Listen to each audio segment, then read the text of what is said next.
Hello students, welcome to my YouTube channel. और आज हम डिस्कस करने वाले हैं सामाजिक विज्ञान कक्षा 10 की वर्कशीट नंबर 23 जो 27 अगस्त की आपकी वर्कशीट है। इसके अंदर हम जो डिस्कस करेंगे वो है भारत की प्रमुख खाद्यान्न फसलें तथा एवं खाद्यान्न फसलों के अलावा अन्य खाद्य फसलें। ठीक है, भारत की कुछ हम खाद्य फसलें जो है उनके बारे में देखेंगे। जो खाने वाली जो फसलें होती हैं, जैसे अनाज हो गया, अनाज की जो फसलें होती हैं उनके, और उनके अलावा जो खाद्य फसलें होती हैं जैसे तिलहन की फसलें जो होती हैं, जो तेल वगैरह हम यूज़ करते हैं, उनके बारे में हम पढ़ेंगे। सो इसके अंदर हम पहले देखेंगे कि प्रमुख फसलें कौन सी हैं, उनको कैसी जलवायु चाहिए, ठीक है, पलने के लिए, ग्रो करने के लिए, उनका वितरण कहाँ कहाँ पे होता है, मतलब कहाँ पे वो बोई जाती है, और उनकी प्रमुख विशेषताएं क्या होती हैं, उनके बारे में हम देखेंगे। तो सबसे पहले हमारी प्रमुख फसल है चावल। चावल जो होता है वो सबसे ज़्यादा जो यूज़ किया जाने वाला एक अनाज जो है वो होता है, दैट इज़ उपमृदा चीका मिट्टी के साथ जलोढ़ मृदा। उपमृदा चीका मिट्टी जो है उसके साथ जो जलोढ़ मृदा होती है, यानी कि जलोढ़ मिट्टी जो होती है वो चावल के लिए जो है वो सूटेबल होती है, अच्छी मानी जाती है। तापमान जो है 25 डिग्री सेल्सियस से अधिक होना चाहिए और वर्षा जो है वो 100 सेंटीमीटर से अधिक होनी चाहिए। इनको पानी की काफ़ी जो है वो ज़रूरत होती है चावल की फसल को। उसके बाद में ये होती कहाँ पे है, उत्तर तथा उत्तर पूर्वी क्षेत्रों में होती है, तटीय क्षेत्रों में यानी कि समुद्र के आसपास वाले क्षेत्र जैसे कि तमिलनाडु हो गया, पश्चिम बंगाल, उड़ीसा, पश्चिमी उत्तर प्रदेश आदि। इससे प्रमुख विशेषताएं हमारे पास क्या है, भारत की प्रमुख खाद्यान्न फसल है। ठीक है, विश्व में चीन के बाद भारत जो है इसका सबसे बड़ा उत्पादक देश है। एक पहले नंबर पर चीन आता है और दूसरे नंबर पे भारत जो है वो चावल की प्रोडक्शन करता है, उत्पादन करता है। उसके बाद में बात करते हैं गेहूं की। तो गेहूं जो दूसरा सबसे ज़्यादा खाया जाने वाला जो अनाज है वो है, सबसे ज़्यादा जो प्रमुख खाद्यान्न फसल है वो है। दोमट मिट्टी सबसे अधिक उपयुक्त होती है इसके लिए। इसका तापमान 20 से 25 डिग्री सेंटीग्रेड तक होना चाहिए और वर्षा जो है 50 से 75 सेंटीमीटर तक हो सकती है। ये कहाँ पे होती है, उत्तर पश्चिम में गंगा और सतलुज के मैदानों में होती है। दक्कन की काली मिट्टी का क्षेत्र पंजाब, हरियाणा और मध्य प्रदेश के अंदर होती है। अब यहाँ पे क्या होता है, ये दूसरी प्रमुख फसल है। भारत विश्व का दूसरा सबसे बड़ा उत्पादक देश है। चावल का भी दूसरा सबसे बड़ा है और गेहूं का भी दूसरा सबसे बड़ा उत्पादक देश है। उसके बाद में बात करते हैं मक्का की। तो पुरानी जलोढ़ मिट्टी सबसे अधिक उपयुक्त मानी जाती है। कम बारिश चाहिए होती है और कम आर्द्रता, यानी कि जो मॉइस्चर है वो भी कम चाहिए होता है, जो नमी है वो भी कम चाहिए होती है इनको। ये होती कहाँ पे, कर्नाटक, मध्य प्रदेश, बिहार, महाराष्ट्र, उत्तर प्रदेश, आंध्र प्रदेश में होती है। अब इसकी विशेषताएं हैं, मोटे अनाजों में ज्वार, बाजरा और मक्का प्रमुख है। ज्वार भारत की तीसरी प्रमुख फसल है। पहली हमारे पास थी चावल, उसके बाद में दूसरी जो थी वो गेहूं और तीसरी जो है वो है हमारे पास ज्वार। ठीक है, उसके बाद में है चना। ठीक है, चना हमारे पास क्या होता है, शुष्क एवं ठंडी जलवायु की ज़रूरत होती है। मध्यम वर्षा 60 से 90 सेंटीमीटर तक होता है।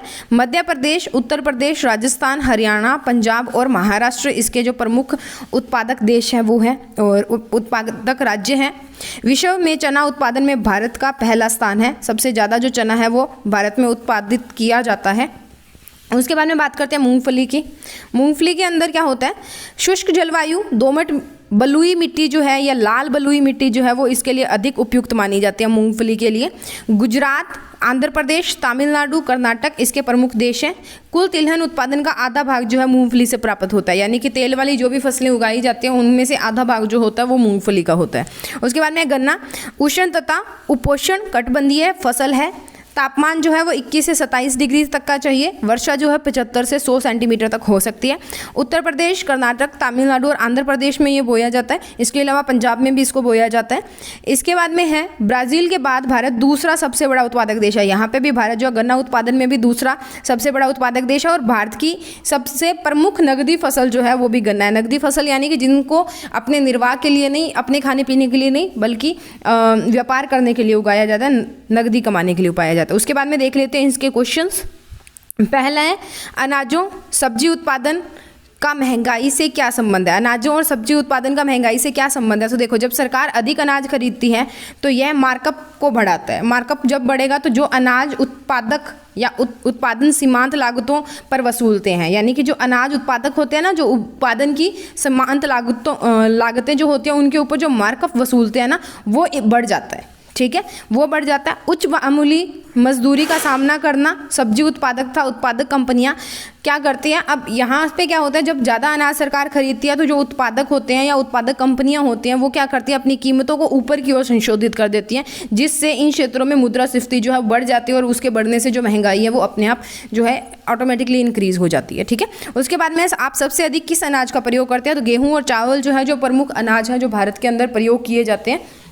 अलग अलग क्षेत्रों में अलग अलग अनाज जो है वो करते हैं, कहीं पे गेहूं ज़्यादा होता है, कहीं पे चावल ज़्यादा होते हैं। उसके बाद में किन्हीं 2 नकदी फसलों के नाम लिखिए। तो पहली बात देख लेते हैं कि नकदी फसल होती क्या है। एक ऐसी फसल जिसकी मांग है, अच्छी मांग है और बिक्री के लिए तैयार बाजार है। एक कृषि फसल जो बेचकर लाभ अर्जित करने के उद्देश्य से उगाई जाती है। एक फसल जिसे उत्पादक या किसान द्वारा व्यक्तिगत उपयोग की बजाय बिक्री के लिए जो है वो उगाया जाता है, जिससे को बेचकर नकदी जो है वो कमाई जाती है, जैसे गन्ना, तंबाकू। रेशेदार फसलें जैसे कपास, जूट, मेस्ट और तिलहन फसलें जैसे सरसों, मूंगफली और अलसी आदि प्रमुख हैं।